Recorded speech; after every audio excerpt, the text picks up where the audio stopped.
పిఠాపురం ఆంధ్రప్రదేశ్ రాష్ట్రం కాకినాడ జిల్లాకు చెందిన పట్టణం. ఇది ఒక మండల కేంద్రం. ఇక్కడ గల కుక్కటేశ్వర ఆలయం, పురిహితిక దేవి ఆలయం ప్రముఖ పర్యాటక ఆకర్షణలు. ఈ పిఠాపురం ఏరియా మొత్తం 22.71 కిలోమీటర్ల దూరం వ్యాపించి ఉంది.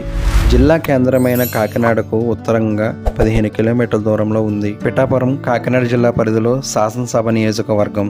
ఇక్కడ 2009 ఎన్నికలలో ప్రజారాజ్యం అభ్యర్థి శ్రీమతి వంగ గీతా విశ్వనాథం విజయం సాధించారు. 2014 శాసనసభ ఎన్నికలలో స్వతంత్ర అభ్యర్థి SVSN వర్మ గారు విజయం సాధించారు. ఇదే నియోజకవర్గం నుండి ఇప్పుడు శ్రీ కొణిదెల పవన్ కళ్యాణ్ గారు ఎమ్మెల్యే అభ్యర్థిగా బరిలో ఉన్నారు. పవన్ కళ్యాణ్ గారిని ఎలా అయినా ఓడించాలని ప్రస్తుత అధికార పార్టీ గట్టిగానే ప్రయత్నిస్తుంది. పవన్ కళ్యాణ్ గారు వ్యక్తిగతంగాను సామాజికంగాను ప్రజలతో మమైక్యమై ఉంటారు. తన భవిష్యత్తు మొత్తం ప్రజలకి అంకితం ఇచ్చి రాజకీయాల్లో కొనసాగుతున్నారు.